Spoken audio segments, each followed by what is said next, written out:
Welcome to the Under 1000 ELO King's Gambit Masterclass.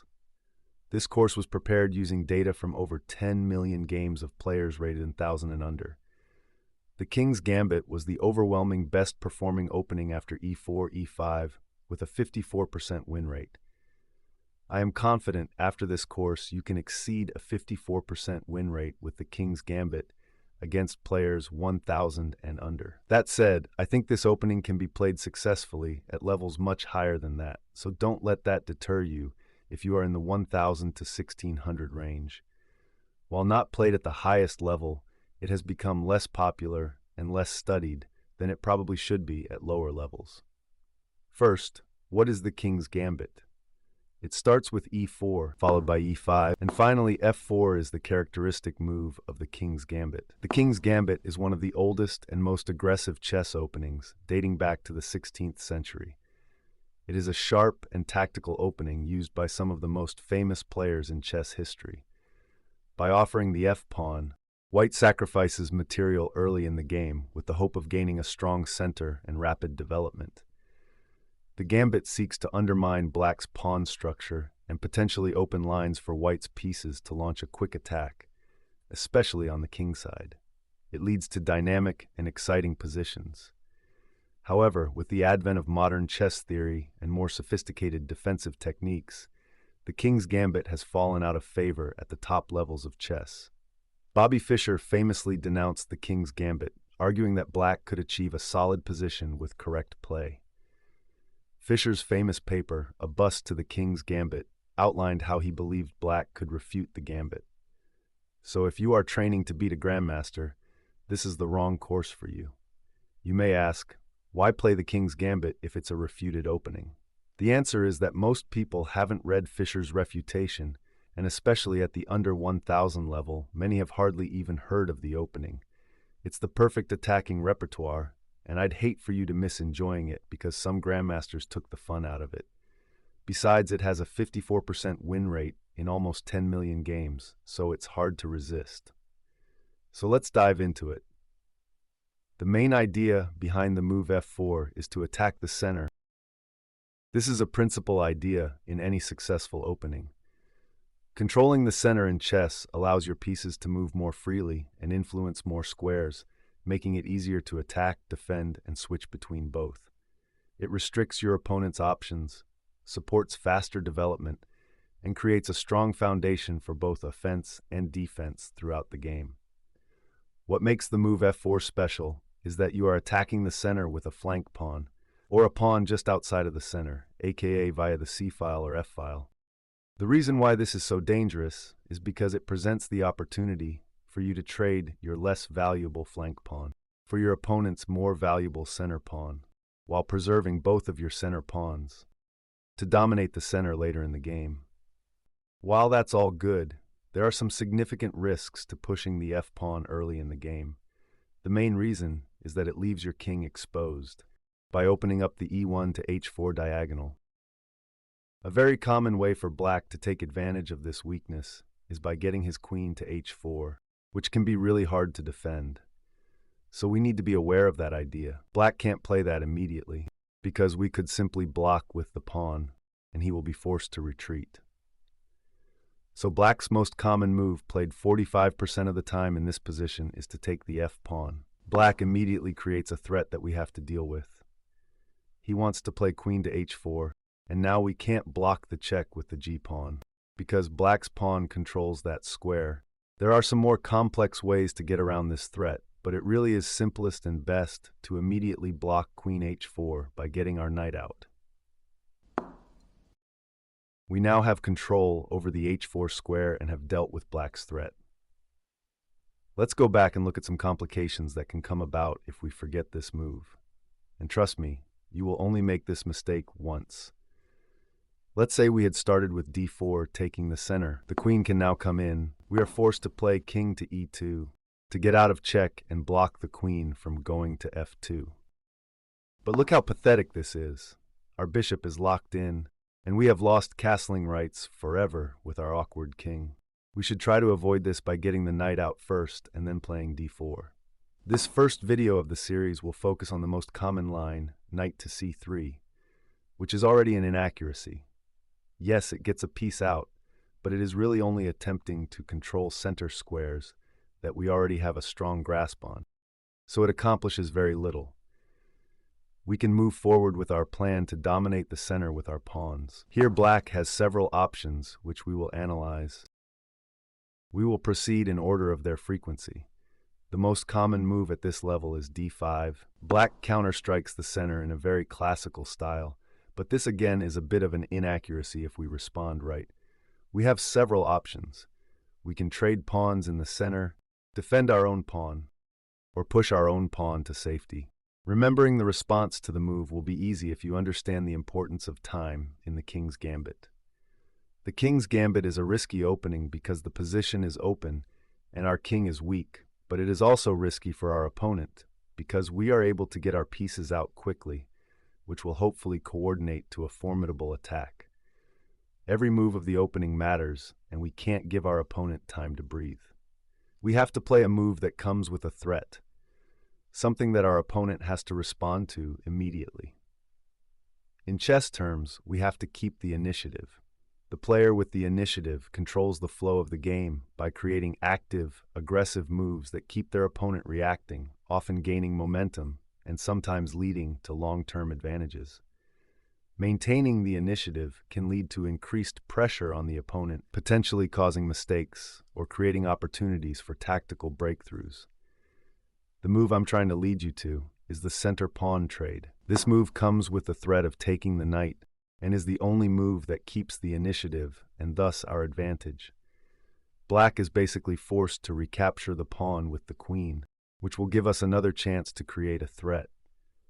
If we had instead played a move which did not come with a threat, like the pawn push e5, black would have time to make threats of his own and gain the initiative. Here, black can threaten to kick away our knight, which, as you remember, is holding our position together by defending h4. This is done with g5, threatening g4. We have to deal with this threat, and now we are on our toes. The game is already pretty grim for us, but if we were to ignore the threat, we will be looking for the resign button real soon. Our knight is forced away, the queen comes in, and we can only pray for a miracle. But after this course, we will surely remember to capture the pawn and keep the initiative, avoiding all of this. So black recaptures the pawn with the queen, and we keep looking for ways to get our pieces out while creating threats. The obvious move here is knight to c3, which attacks the queen, a threat that black can't ignore. And now black has really only one good option to avoid having to move his queen around in a frantic retreat. But the good news for you is that the data says that black finds the correct move only 13% of the time in this position. The best move is bishop to b4, which pins the knight to the king.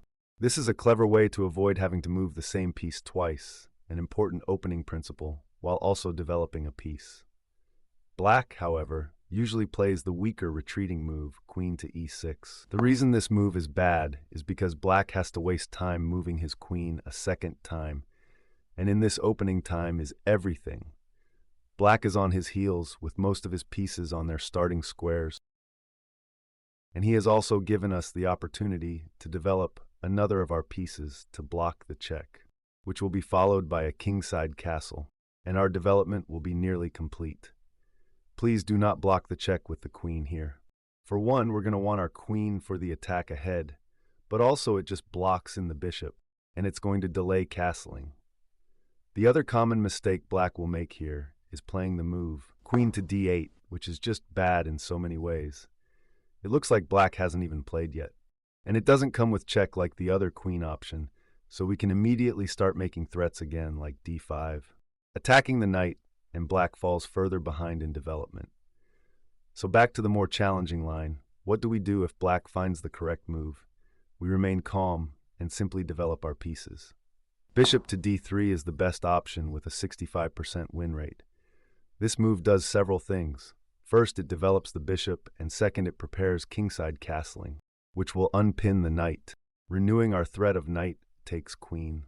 We would welcome it if black trades his dark squared bishop for our knight, for several reasons, but one important one being that our position is generally weak on the dark squares because we move our f-pawn. The E1H4 diagonal is a weakness. The G1A7 diagonal will be a weakness after castling. So anytime we can trade off black's dark squared bishop, we can call that a win. Black's best response is the queen check, queen to E6. Black says putting our bishop on D3 was a mistake, and we should have put it on E2 to prevent this check. However, we have the cheeky move king to F2, evading the check-in style and threatening to skewer the queen with a rook attack. And we get off with a good playable position. Another reason I like the bishop D3 move is it sets a trap which a large percentage of under 1,000 players have fallen for. Bishop D3 blocks one of our defenders of the D4 square, leaving us with one defender to two attackers. Black thinks it's a free pawn. We recapture the knight, black takes, and we have the discovered attack bishop to B5 check. Black must respond to the check, and we will win the queen. This is about as deep as I want to go with this line for fear of going too deep. So let's consider the next most common move back in this position. The move knight to F6 is played just as frequently as D5, the last line considered, and is much more solid. Black immediately makes a threat challenging our center, especially the undefended e-pawn. Quite a few of your King's Gambit games will reach this position, so we're going to spend some time understanding these lines. Here we have several strong responses, but I want to teach you a line that only 1% of your peers play. Queen to E2 is the best move. I'll give you two main reasons why this is the best move despite being slightly awkward in that it blocks in the light squared bishop. First, we get on the same file as the black king. This makes it really hard for black to play the move D5 because it allows us to open up this dangerous file with a discovered check. Second, Queen to E2 is the most solid way to maintain control of the center. Our two center pawns are so strong here that we want to keep them here at all costs. Other alternatives to this queen move don't support the e-pawn as solidly. Knight C3 defends the e-pawn, but then black can pin our knight quickly with bishop to B4, and we have to defend the pawn again. Bishop to D3 supports the pawn, but black can play D5 now, because we don't have control of the e-file like before. Pushing e5 somewhat concedes our center control, opening up the d5 and e4 squares. So we stick with the queen move, and more than likely black gives a check on b4. Black is trying to develop quickly so that he can castle quickly and get to safety. Here the response should be automatic. C3 is a move that comes with a threat. It attacks the bishop and once again forces black to respond. Playing knight to c3 instead blocks the check but doesn't carry any threats. Black simply is able to castle and get out of trouble. Our position looks okay, but really looking at the board, we are the ones with pieces stuck in place. While black has nearly completed his development and has a more than safe king, so we remember to create threats with our moves to buy more time, and black is forced to retreat his bishop. The position has somewhat calmed down, and we can finally recapture the pawn.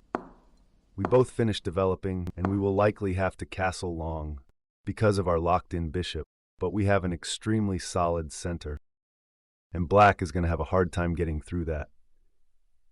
Black has several other tries in this position. We just considered bishop to b4. Next up is yet again the move d5. It seems somewhat silly for black to play this because it just gives up a pawn and forces a retreat, but we do have to be careful. We obviously take the pawn and give the king a check simultaneously. Black has to block with the c-knight, or else he will be captured by the pawn. Now our d-pawn is hanging, and the easiest way to defend it is simply c4. The computer gives this position a plus 0.8 evaluation. However, 1,000 and under opponents crumble under all of the pressure in this position, and you are looking at a win rate of 84%. The most common response here is bishop g4, and you just get your pieces out. Between your space advantage and lead in development, black is going to have a hard time challenging you here. The most dangerous move here is g5. Black only finds this move about 1% of the time, but it is the correct response. It is important to be aware that playing g5 is a common counterattack to the King's Gambit, so we should have some plans in how to stop it. This is one such example. It's important to note that the g5 pawn is not a free pawn. If you capture it, You have moved your only defender of the d-pawn, and black can capture with a threat on the queen. This is playable, but I prefer a less dangerous variation, which is simply pushing e5. This move comes with a threat, so it temporarily delays black from playing g4. Black will usually move the knight to d5. This gives us the chance to create another threat since the knight is left undefended. You may see the move c4, but there's another way to attack the knight that accomplishes a second goal of ours. This move is queen to e4. This attacks the knight and opens a path for our light-squared bishop. Here black is in a bit of trouble if he doesn't find the right move. The under 1000 instinct will be to move the knight somewhere like this. This allows us to create yet another threat with d5, and black's horses are forced to dance around the board in retreat. We will have created tons of space, and we simply need to get our pieces out and start attacking. The better response would have been to trade off the knights playing g4. We don't want to retreat our knight because it is still guarding h4, so we trade knights instead, which gives us the chance to defend h4 in a different way. Now if black plays the queen check, we can push the pawn. If he takes the pawn, we go down a pawn of material, but have such strong pieces that it makes up for it. That's it for this line, but there's one more move I want to consider back here. That is the passive move d6. Other passive moves like bishop e7 will result in a similar way of playing. Black basically says he just wants a solid position. He doesn't want to deal with the dynamic, risky game styles of the king's gambit, so he freely gives up his pawn and hopes to finish developing before making an attack.